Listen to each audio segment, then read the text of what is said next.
असदुद्दीन ओवैसी और इमरान प्रतापगढ़ी, अनोखी कहानी। असदुद्दीन ओवैसी और इमरान प्रतापगढ़ी दो ऐसी शख्सियतें हैं जिन्होंने भारतीय राजनीति और सामाजिक क्षेत्र में अपनी अलग पहचान बनाई है। दोनों ही अपने अपने क्षेत्रों में प्रभावशाली हैं, लेकिन उनकी पृष्ठभूमि, विचारधारा और कार्यशैली में कई अंतर हैं। यह लेख उनकी कहानी को वास्तविकता के आधार पर है। मैं उनकी जीवनी, राजनीतिक यात्रा, सामाजिक योगदान और उनके बीच के संबंधों या मतभेदों को संक्षेप में लेकिन तथ्यपूर्ण ढंग से प्रस्तुत करूंगा। असदुद्दीन ओवैसी का जन्म 13 मई 1969 को हैदराबाद, तेलंगाना में एक राजनीतिक परिवार में हुआ था। उनके पिता सुल्तान सलाहुद्दीन ओवैसी ऑल इंडिया मजलिस-ए-इत्तेहादुल मुस्लिमीन एमीम के प्रमुख और हैदराबाद से सांसद थे। उनकी मां नजमुन्निसा बेगम एक गृहिणी थीं। असदुद्दीन के छोटे भाई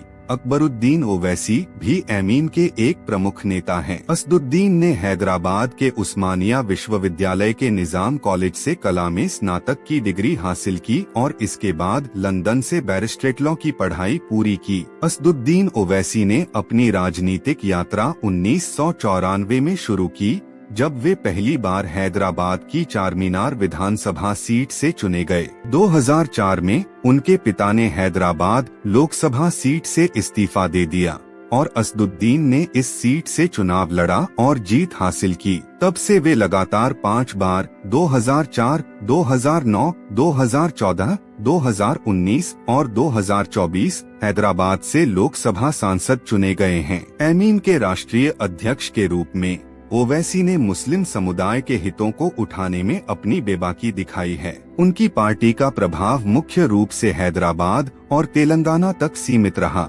लेकिन हाल के वर्षों में उन्होंने बिहार, उत्तर प्रदेश और महाराष्ट्र जैसे राज्यों में भी अपनी पार्टी का विस्तार करने की कोशिश की। असदुद्दीन ओवैसी को उनकी बेबाकी और स्पष्टवादी भाषण शैली के लिए जाना जाता है। वे अक्सर केंद्र और राज्य सरकारों की नीतियों, खासकर अल्पसंख्यकों के मुद्दों पर कड़ा रुख अपनाते हैं। 2020 में हैदराबाद में एक जनसभा में उन्होंने कहा, यह जंग हैदराबाद और भाग्यनगर के बीच है, जिससे उनकी क्षेत्रीय और सांस्कृतिक पहचान को लेकर उनकी सोच स्पष्ट हुई। उन्होंने वक्फ संपत्तियों, नागरिकता संशोधन अधिनियम CAA और ट्रिपल तलाक जैसे मुद्दों पर खुलकर अपनी राय रखी है। 2025 में उन्होंने वक्फ संशोधन बिल पर कहा, वक्फ का मालिक कोई इंसान नहीं हो सकता, बल्कि वक्फ का मालिक अल्लाह है। इसके अलावा उन्होंने 2019 में पाकिस्तान के तत्कालीन प्रधानमंत्री इमरान खान को आतंकवादी संगठनों को बंद करने की सलाह दी थी और लश्कर-ए-तैयबा और जैश-ए-मोहम्मद को लश्कर-ए-शैतान और जैश-ए-शैतान जैसे नामों से संबोधित किया। राजनीति के अलावा ओवैसी हैदराबाद में Owaisi hospital and research centre के चेयरमैन हैं। उनकी सामाजिक सक्रियता में अल्पसंख्यक समुदायों, खासकर मुस्लिम महिलाओं की शिक्षा और सशक्तिकरण पर जोर देना शामिल है। 2014 में उन्हें उनके संसदीय प्रदर्शन के लिए संसद रत्न पुरस्कार से सम्मानित किया गया और वे दुनिया के 500 सबसे प्रभावशाली मुस्लिमों में शुमार हैं। असदुद्दीन की शादी 1996 में फरहीन ओवैसी से हुई और उनके 6 बच्चे हैं, 5 बेटियां खुदसिया, यास्मीन, अमीना, महीन और अतिका और एक बेटा सुल्तानुद्दीन। उनका हैदराबाद में शास्त्रीपुरम कॉलोनी में एक आलीशान बंगला है, जिसे शाही अंदाज में बनाया गया है। उनकी कुल संपत्ति 18.80 करोड़ रुपए से अधिक बताई जाती है। इमरान प्रतापगढ़ी का असली नाम मोहम्मद इमरान खान है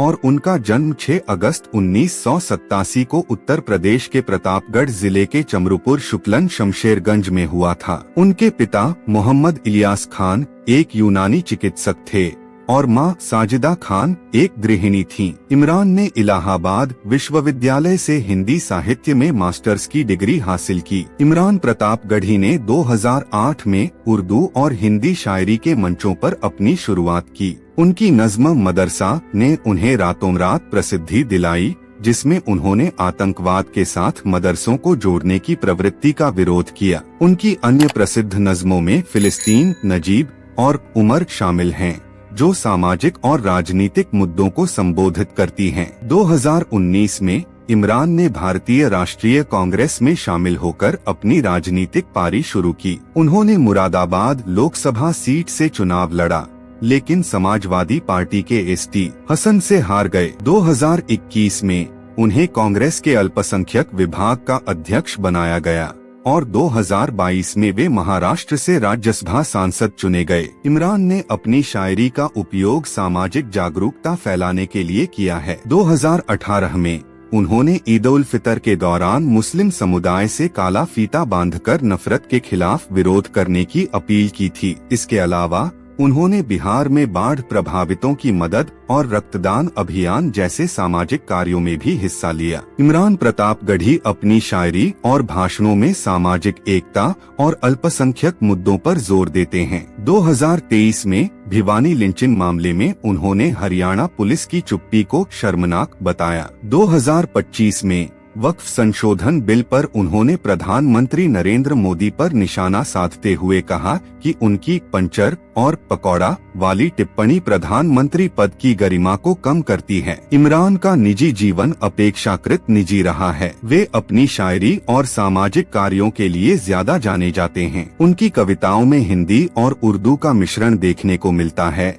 जो उन्हें व्यापक दर्शकों तक पहुंचाता है। असदुद्दीन ओवैसी और इमरान प्रतापगढ़ी के बीच कोई प्रत्यक्ष व्यक्तिगत संबंध नहीं है, लेकिन उनकी राजनीतिक विचारधाराओं और दृष्टिकोण में अंतर स्पष्ट है। ओवैसी एमीन के माध्यम से मुस्लिम समुदाय के लिए एक अलग राजनीतिक पहचान बनाना चाहते हैं, जबकि इमरान कांग्रेस के साथ जुड़कर एक समावेशी और धर्मनिरपेक्ष दृष्टिकोण अपनाते हैं। 2023 में इमरान ने ओवैसी पर पलटवार करते हुए कहा कि वे पहले हैदराबाद में बीजेपी विधायक राजा सिंह को हराएं, जहां एमीन का मुख्यालय है। यह बयान दोनों के बीच राजनीतिक प्रतिद्वंद्विता को दर्शाता है। इसके अलावा 2022 में गोधरा में इमरान की सभा में हंगामा हुआ, जब स्थानीय लोग एमीन और ओवैसी पर कांग्रेस के बयानों से नाराज हो गए। हालांकि इमरान ने इसे जनता का प्यार बताकर खारिज कर दिया। दोनों ही नेता मुस्लिम समुदाय के मुद्दों को उठाते हैं,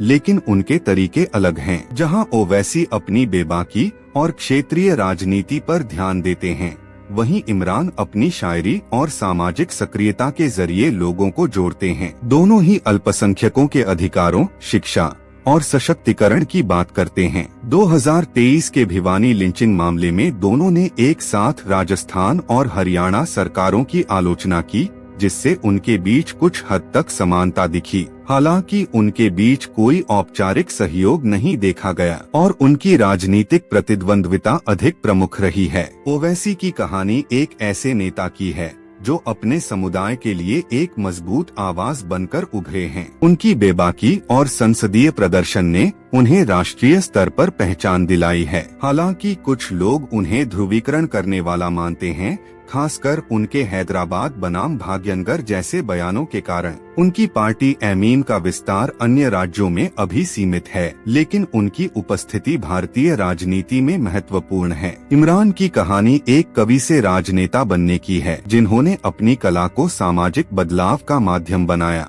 उनकी शायरी और सामाजिक सक्रियता ने उन्हें युवाओं और अल्पसंख्यक समुदायों में लोकप्रिय बनाया है। हालांकि उनकी राजनीतिक यात्रा अभी शुरुआती चरण में है और उन्हें कांग्रेस के भीतर अपनी जगह बनाने के लिए और मेहनत करनी होगी। असदुद्दीन ओवैसी और इमरान प्रतापगढ़ी दोनों ही भारतीय राजनीति और समाज में महत्वपूर्ण स्थान रखते हैं। जहां ओवैसी एक स्थापित नेता हैं, जिन्होंने अपनी पार्टी को एक क्षेत्रीय शक्ति बनाया, वहीं इमरान एक उभरते हुए नेता हैं, जिनकी कविता और राजनीति ने उन्हें नई पहचान दी। दोनों के बीच मतभेद और समानताएं हैं, लेकिन उनका लक्ष्य अल्पसंख्यक समुदायों के उत्थान और सामाजिक न्याय के लिए काम करना है। उनकी कहानी भारतीय समाज की विविधता और चुनौतियों को दर्शाती है।